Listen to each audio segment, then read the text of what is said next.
speaking of artists making music at their peak, Killer Mike just dropped Michael this past Friday. A lot of people were saying it's album of the year. I was saying that to the people that were, actually responding that to me as well while you stepped away for a second. A lot of folks are saying it's Killer Mike's best album. It is.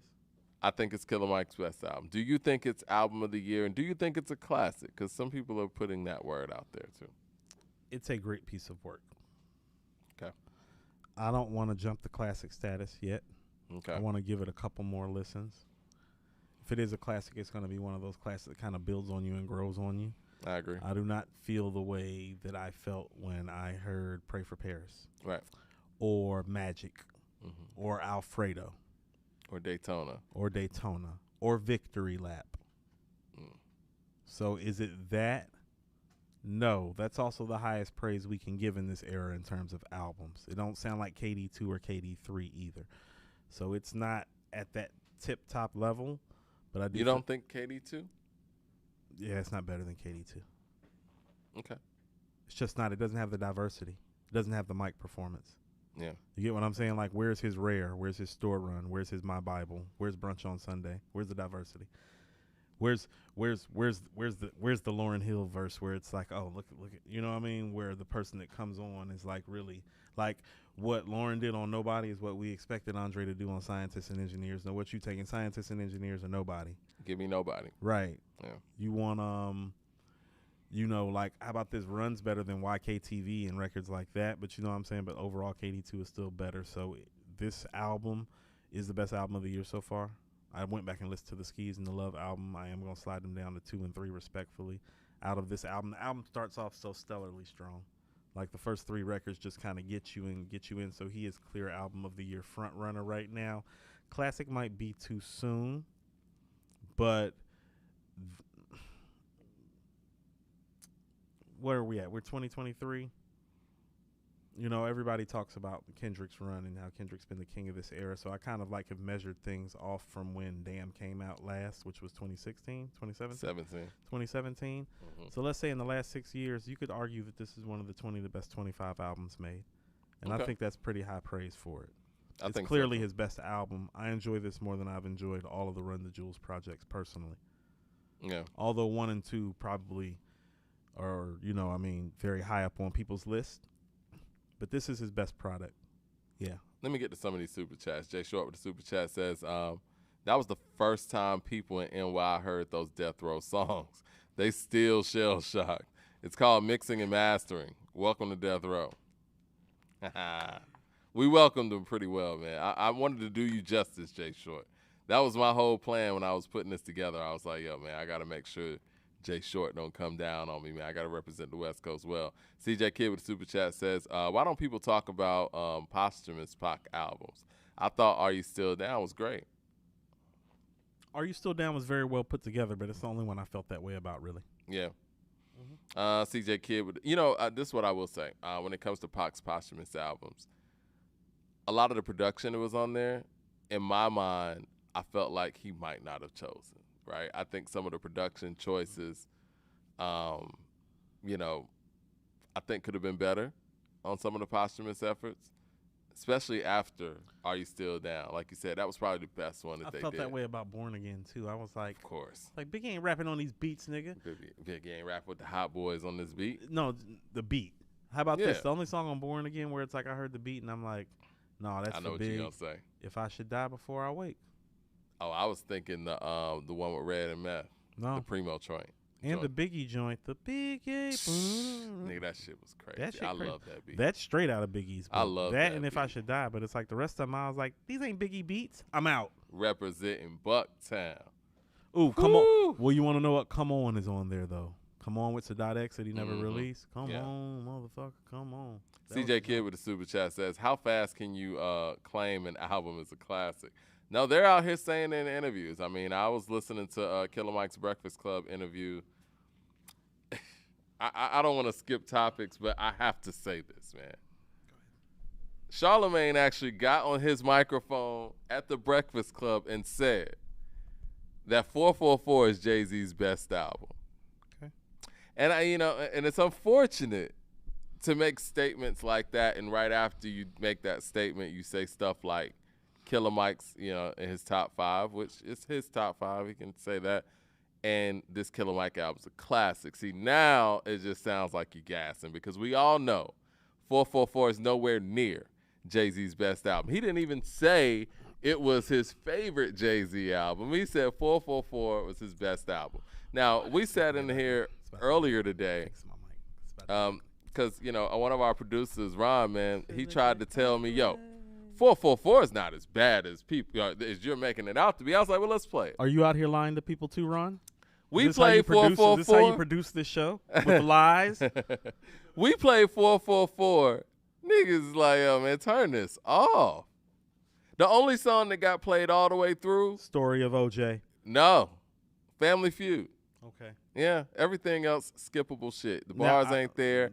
The beats is subpar, whatever. But anyway, if you start off an interview, listen, man, you did Killer Mike a disservice, Charlamagne, by saying 444 is Jay-Z's best album. First of all. We all know this. First of all, did he really say that? He said that. Okay, so here's the first thing we need to do, Mike.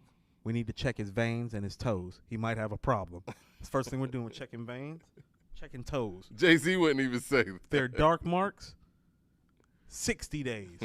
If there's not, 30 days, because that means it's just your regular garden variety drugs, marijuana, cocaine, alcohol, pills, mix the 4. That's 30 days. But Mike, if we check them and there's marks on the veins and in the toes, that's a different issue. That's 60 days. But there's a problem.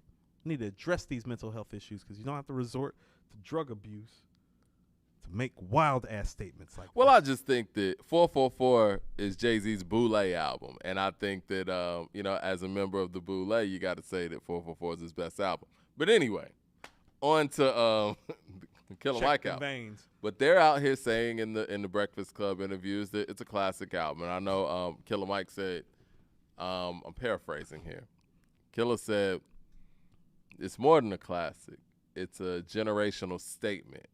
And he said that the rap music album that he put out in 2012, that was a classic. And he said years ago, I would have settled for a classic, but this album is more than that.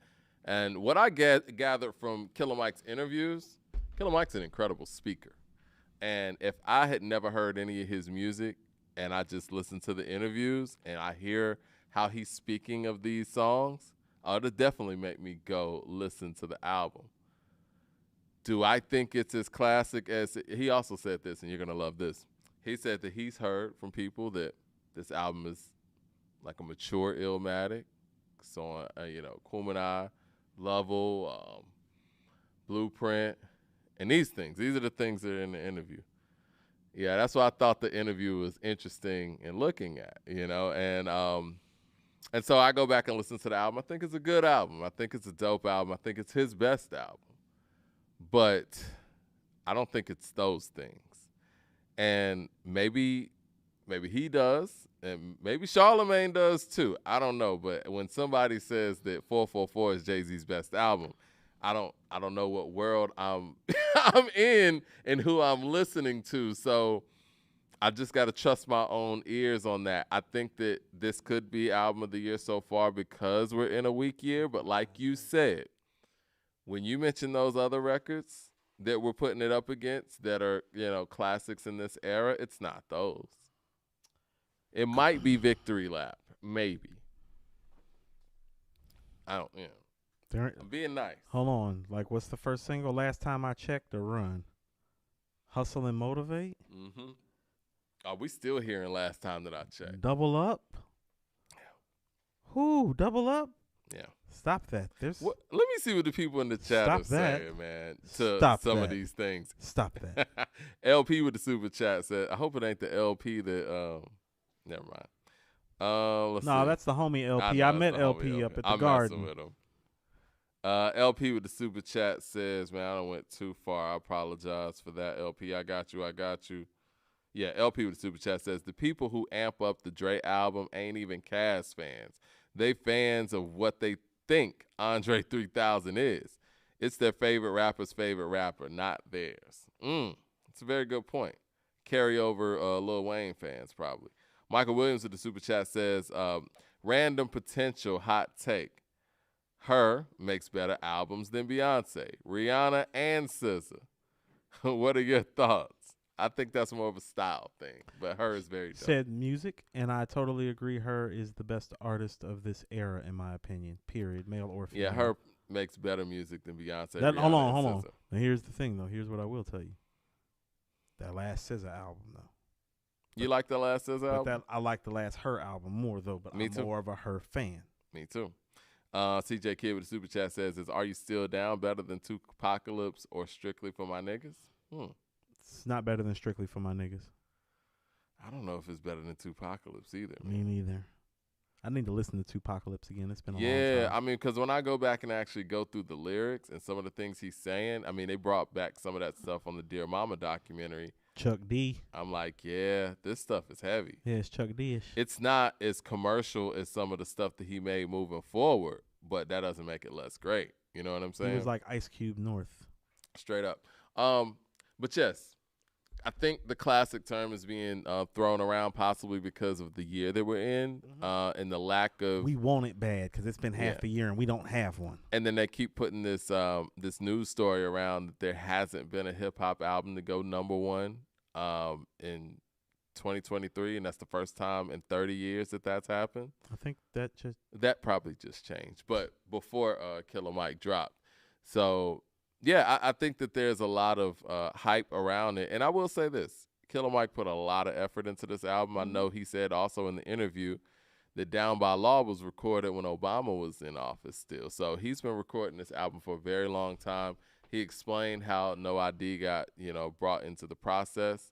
He said Ray Murray from Organized Noise was in there the whole time doing a lot of direction, even if he wasn't on the beats or whatever. And for the people who don't know, Wizard Ray Murray, to me, he is, in my opinion, the most important piece of that Organized Noise piece. All those guys are important, but he's the beat maker guy. He's the engineering guy. teamwork make the dream work, but I hear you. Yeah, teamwork definitely makes the dream work. But he's the guy he's the leadership guy. You know what I'm saying? He's the leader. Mm-hmm. You know what he is? Whereas Rico Wade's he's the vocal leader. He's a producer. He's what RZA is for Wu-Tang. That's what I mean. He's a producer. Whereas RZA is kind of Rico Wade He's Rico and Ray at the same Right. time. But what we hear from RZA from a production standpoint, that's Ray. Yes. And I would love to talk to Ray too, man. You know what I'm saying? But again, Should pull up. I think that Let's go to this Stank on you after tone- the show. right.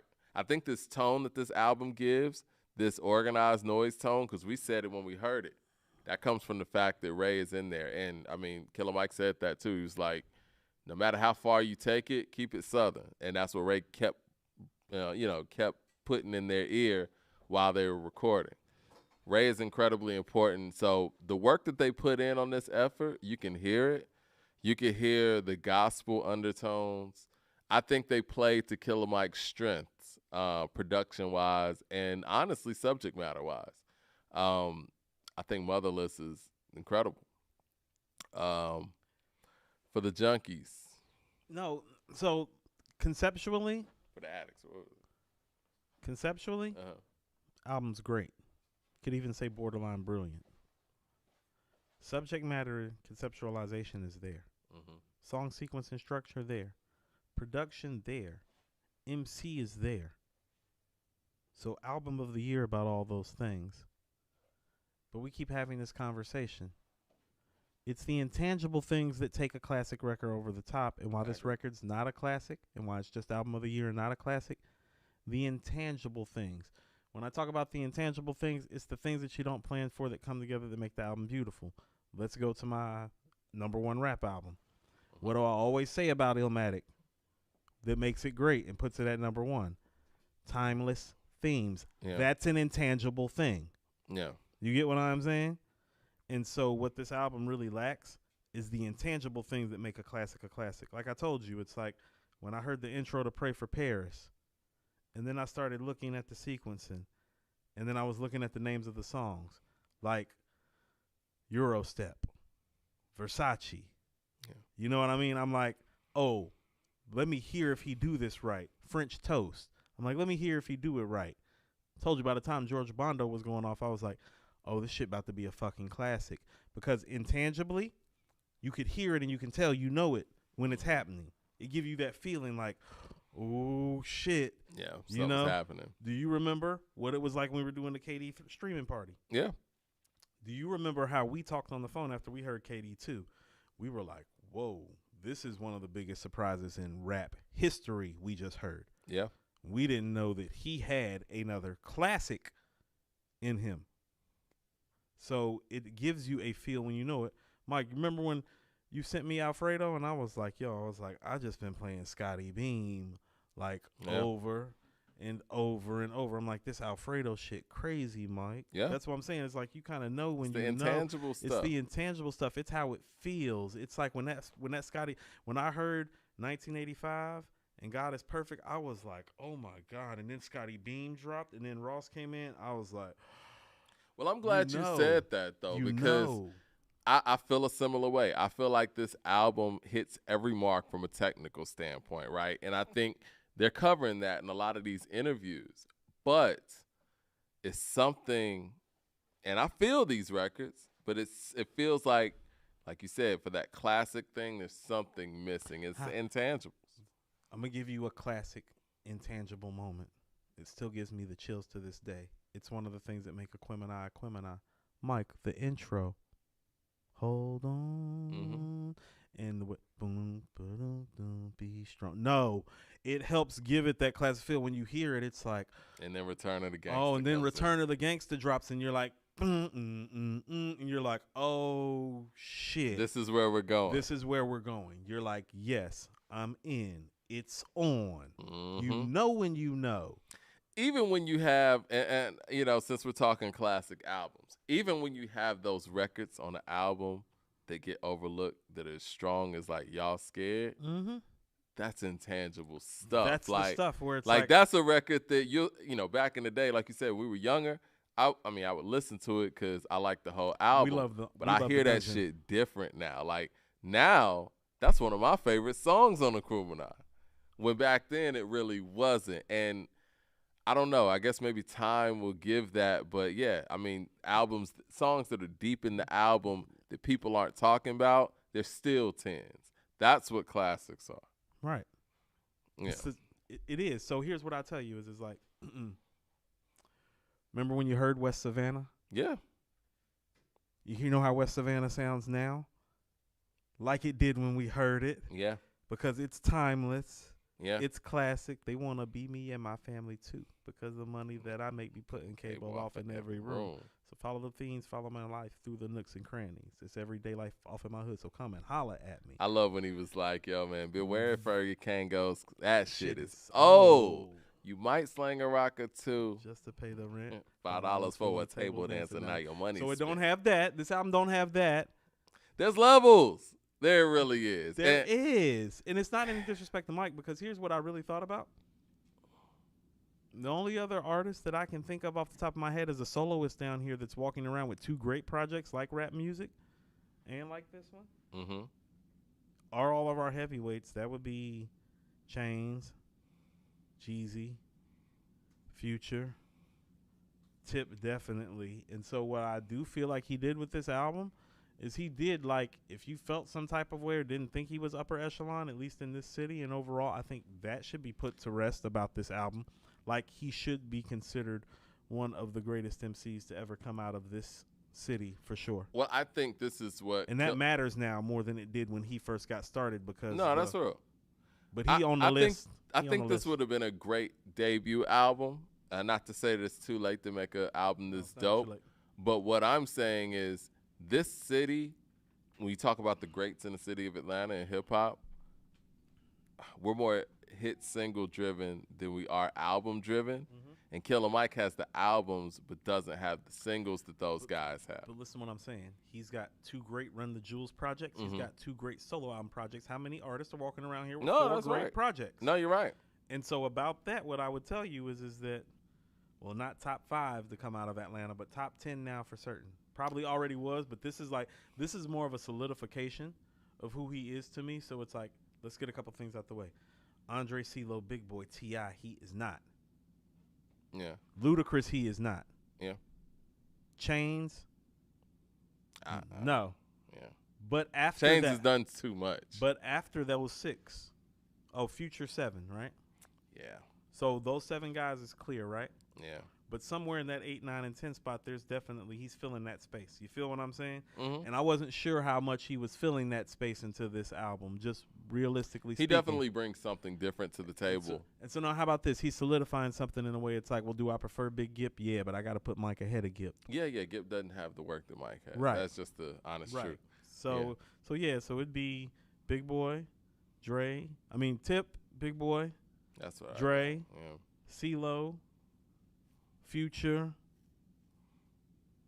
Are we Luda, Jeezy, Yeah, Jeezy's ahead of him too. Future, Luda, Jeezy. Who am I missing? Chains, Yeah. 9. Okay.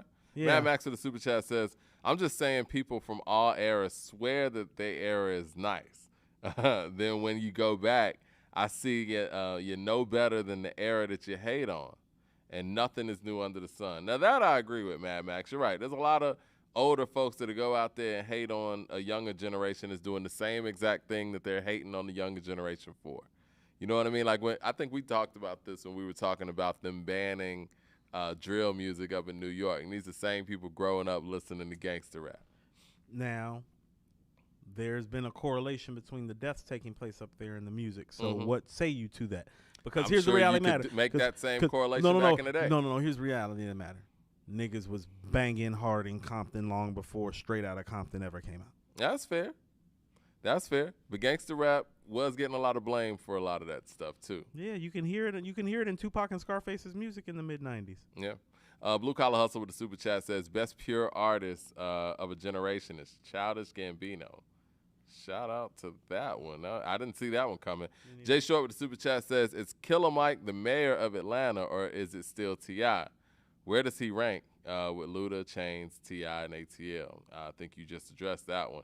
Mad Max with the super chat says, and with that being said, Death Row, great record label. Not dissing them because, LOL, I like Future, but I never want to hear that these 90s bias nonsense no more. Those Death Row records were great. Now, I'm going to tell you what I did think, but I always felt like this. I do think that Regulate beats overrated. I always felt that way, though.